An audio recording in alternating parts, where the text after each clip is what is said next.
All right, I wanted to do a short video on the ideal pawn center because I think that's a really important topic. In a nutshell, the ideal pawn center is when you have pawns on d4 and e4, especially when they're unchallenged, but sometimes they are challenged. For example, sometimes the opponent has a pawn on e5, like in Arai Lopez, and in many cases, they challenge your center, but you can maintain it, for instance, with a pawn on c3 in Arai Lopez. There was a game that I saw just today, which I thought really nicely illustrated the ideal pawn center. So I'm just going to make the moves on the board, and we can discuss it as it goes along. So it started off with e4, g6, d4, c6, pretty strange move order. White played c4. So essentially, white didn't take on just the pure ideal pawn center like this, pawns on d4 and e4, but an extended center, a bigger center. And I'm just going to skip over the opening moves. Basically, black went d6, white developed the knights to natural squares, knight c3 and knight f3, bishop g7, bishop to e2, knight to d7, knight to f3, knight to f6, castles, castles. Okay, so we're basically getting out of the opening here pretty soon. Now white played bishop to e3, pretty natural move.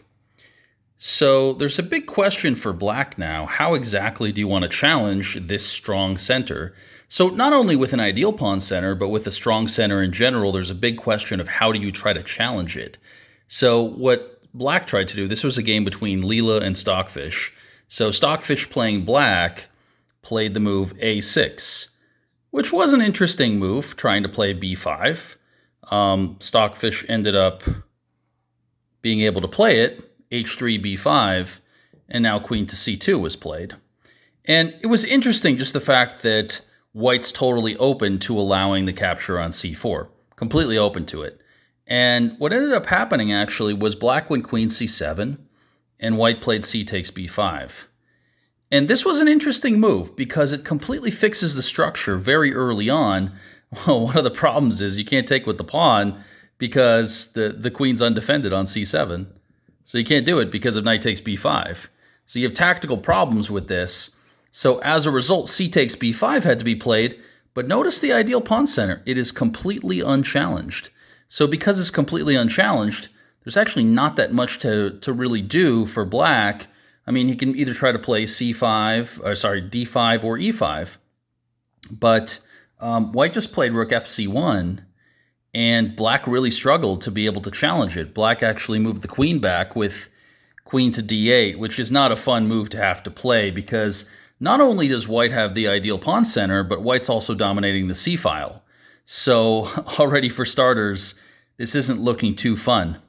So after rook fc1, queen to d8, white played the move knight to d2. So the knight headed over to the queen side. Black ended up playing knight to b6. And here white played the move bishop to f3. Quite logical move, lining up the bishop at the rook on a8. So now black played knight to e8. Not a move you want to have to play. There's still no pressure on the center. So here we see the ideal pawn center is intact and completely unchallenged. So white ended up just going b3, bishop to b7, and then playing a4. I'm just doing this by memory. Hopefully I'm getting all the moves right. I think that I am. b4, knight to e2. Notice how the knights actually work pretty well together here. They're not superfluous or redundant in any way. The bishops are working together well here as well. Now a5 was played, and now white simply played the very calm move, queen to d1. And as you can see in this position, black really struggles to find any useful moves. So black ended up playing the move e6. White played rook to c2. Black played, I think black ended up going for knight d7 right here, simply struggling to find any useful moves. When knight to d7, white ended up shuffling for a move or two here. White went queen f1, bishop to a6, and then just went back with this move.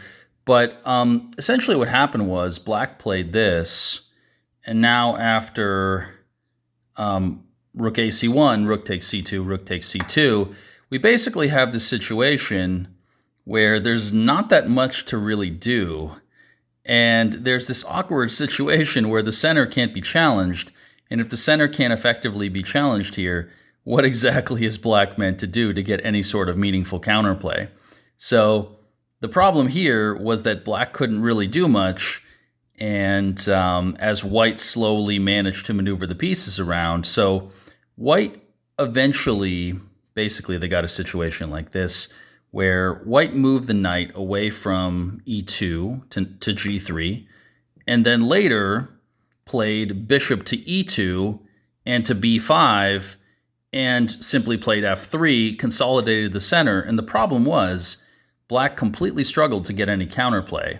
So the game eventually lasted 70 moves and white won, but I thought it was a very good illustration of how with the ideal pawn center, white was able to establish effectively a positionally won game, partially because of domination of the c-file, but also because white was able to make use of the limiting impact of the ideal pawn center to completely control everything, not allow any counterplay, and keep black's pieces completely restricted, and then eventually use the open file, use the bishop outpost on b5, use a potential outpost on c4, and maybe later b6, and black was completely unable to do anything.